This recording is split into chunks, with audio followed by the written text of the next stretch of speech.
This is the Tri-State Time Machine, brought to you by Alex R. White, PLLC, at SueDistractedDriver.com. Each week, your host, Vanessa Hankins, and her guests share memories and stories about the past, the present, and the future of the Tri-State area. That's West Virginia, Kentucky, and the Ohio areas.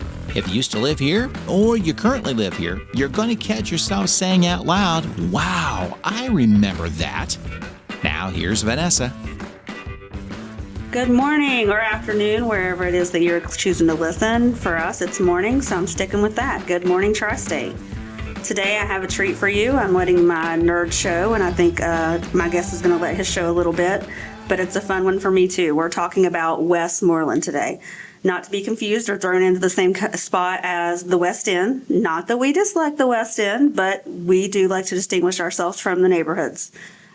We're a proud bunch in Westmoreland, and we have no problem admitting it. So joining in the conversation with me today is Huntington City Council District 1 hopeful, Jason Arthur. Jason, how are you? Good morning. How are you? I can't complain. We're having beautiful weather here in Huntington, so I'm always happy about the weather. Absolutely. I love summertime in Huntington. So how long have you lived in Westmoreland, Jason? I've lived there off and on since 2003. Oh, okay. So that's a good run. Yeah. Good run. All right. What made you want to move to Westmoreland? Honestly, just it's such a great family community.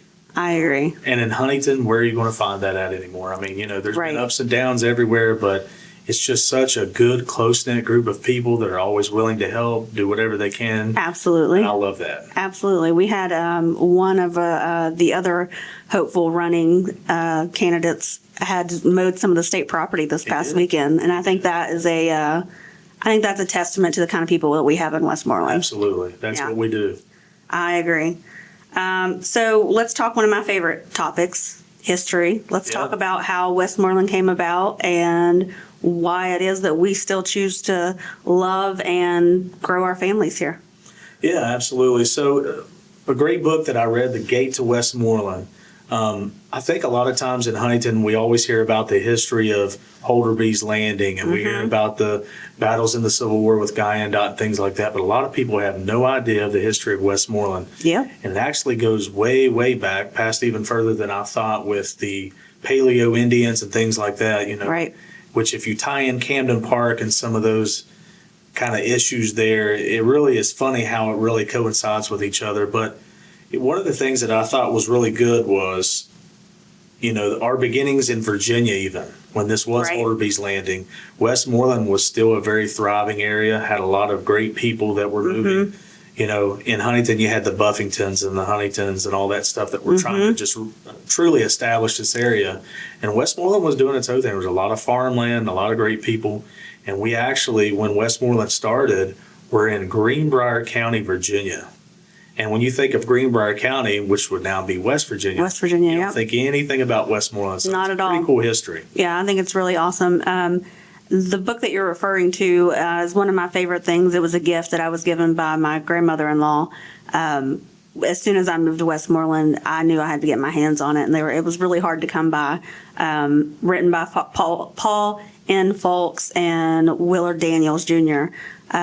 They went around when they wrote this book and did tons of interviews and all that, and I feel super bummed that I didn't live in the area when they did that, because they went into the schools and did interviews with a lot of the families. But I found myself driving around Westmoreland looking to find these properties that was in the book and the pictures, and you'll get a kick out of this one. I was trying to find the Vinson Manor. Could not find it anywhere, because in the book it does not say that it was razed. It does not say it was tore down. Every other building that they refer to, if it had been torn down, they say tore down on this date. That one did not. So I was convinced that I was crazy and losing my mind and just wandering places all over Westmoreland. I'm like, it's got to be here. It's got to be here. And then I'm like, okay, I'm asking somebody. So I got a hold of a longtime friend of mine that was a friend of Paul and Folks, and he's now passed away, but not Paul and Folks. He may have, but not the person that I reach out to. Reach out to him, also named Paul. And I was like, Paul, I can't find this Vinson Manor. Where is it? And he's like, well, it's not there anymore, Vanessa. And I'm like, what? And I literally spent a whole weekend driving around looking for this place. And it's where the old high school, Correct. where the high school is now. Yeah. Now it's middle school, Right. yeah. But I thought that was really cool that the book referenced so much, but love having my hands on that and I always use it as a reference point. I think Westmoreland has some of the most deep-seated history that you wouldn't even think about. We, like you said, people often think about Huntington when they think about the history of the area, but Westmoreland was pretty up and coming. It was the place to be. It was where the wealthy people were living. Right. Absolutely. Yeah. I mean, you think about the Vinson family and all those, we all know those histories back. But, what interested me the most about this book was the other families. Some of those families are still there. The Wiles family, things like Yes. that. They have such a huge staple down in Westmoreland. The other great thing is with talking about Vinson is that school was known for championships. Absolutely. And, this remarkable football and basketball, baseball championships all out of that little community. But the other great thing was how they would go about all the thriving stores and storefronts and manufacturers. And they even had their own golf courses and country Yes. clubs and all that stuff. Now you drive in Westmoreland, it's a lot of just residential. As we know, we've had a grocery store that closed and some of these other things, which is still a big bother to all of us. We need these things Absolutely. to thrive. We should not have to go to other towns and cities or even states to go to grocery stores. But, I mean, Westmoreland really had it going on. I mean, they had everything really from did. dairies to farms to anything you can think of, just phenomenal school systems and everything. Yes. Which we still do, in my opinion. Absolutely. In my opinion. You talked about the golf course. That's one of my funnest little stories because we joke and call our house the Westmoreland Country Club. Yeah. Because it was where Camden Park is today.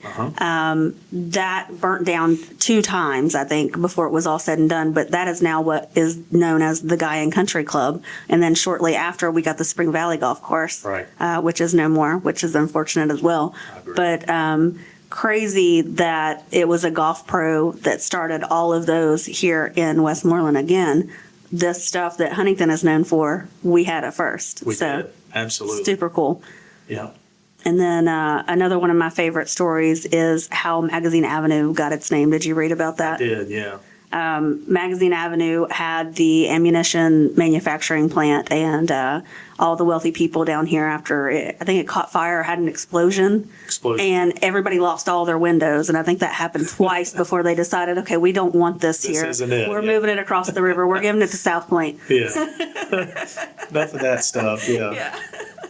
No, it's a very interesting book. Anybody that can find it, I definitely would encourage that in any shape, way, or form that you can. I know it is a very hard book to get. And I think by doing things like this, we'll be able to kind of open eyes Oh, yeah. to what really Westmoreland is about. One of the things that I've really going and talking with everybody during this whole city council run is, we're a very hardworking people.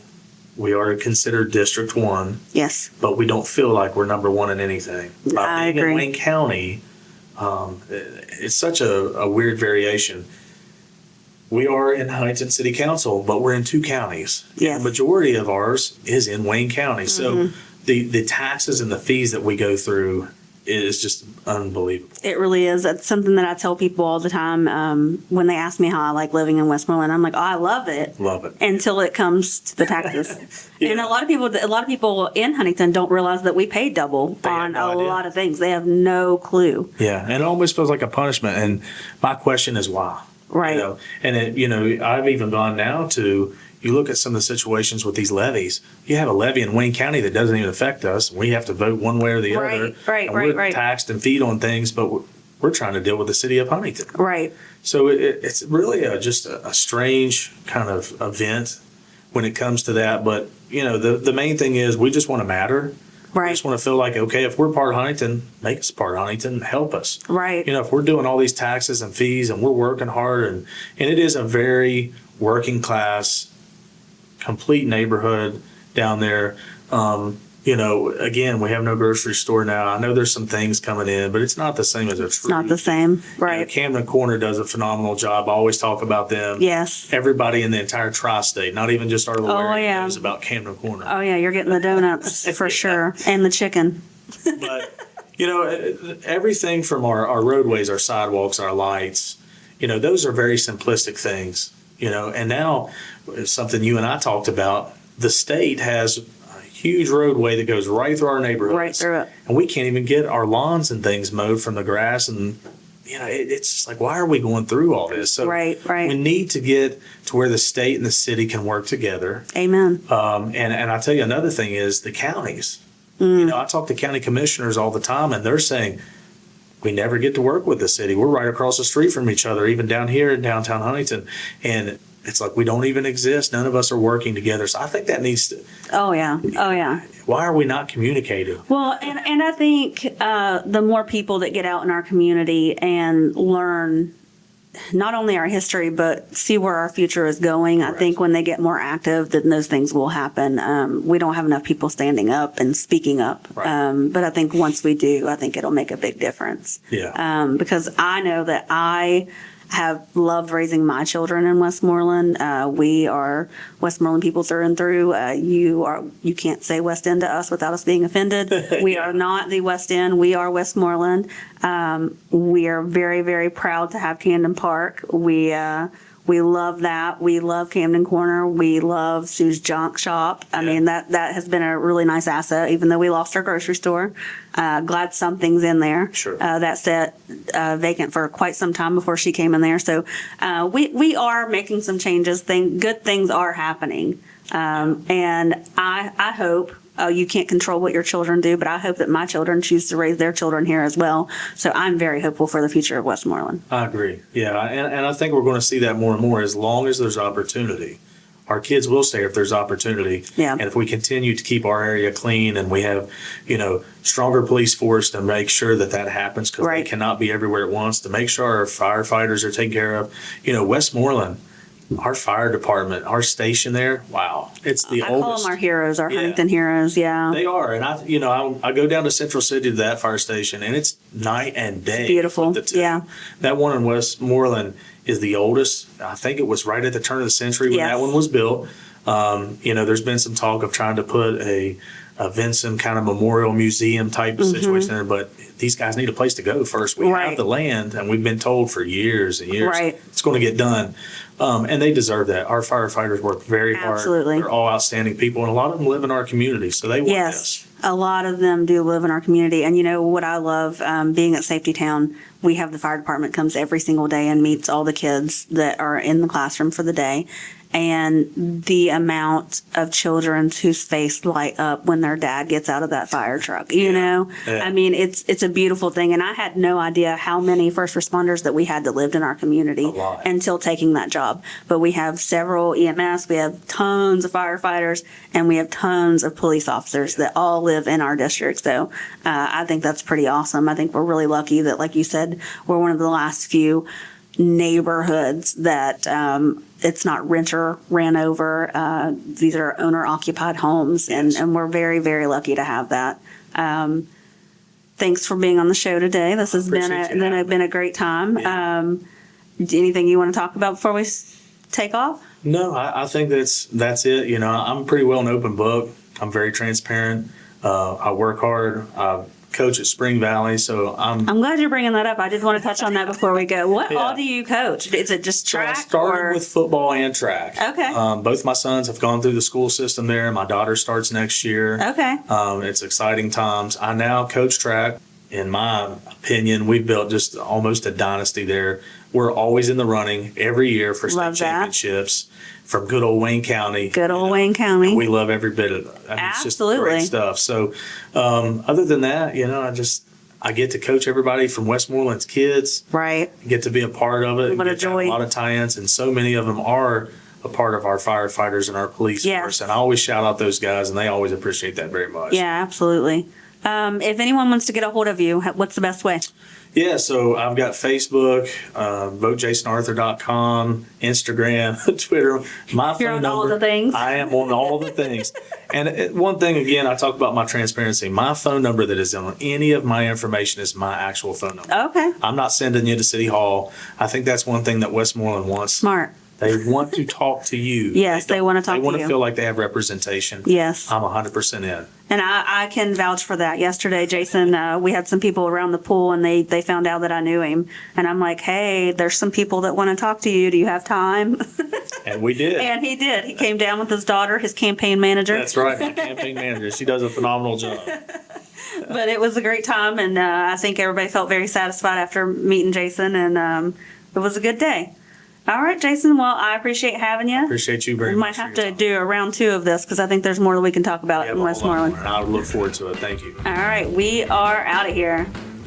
Thanks for listening to the Tri-State Time Machine, brought to you by Alex R. White, PLLC, at SueDistractedDriver.com. If you have a memory you want Vanessa to talk more about, just send her an email at tstm@mail.com or post a comment on the Tri-State Time Machine Facebook page. Did you like the episode? Be sure to share it with friends and family. It's the only way we can continue this fun work that we do. You can find a link in the show notes that you can use to share it. And be sure to let our sponsors know you like the podcast as well. Their contact information can be found in this episode's show notes.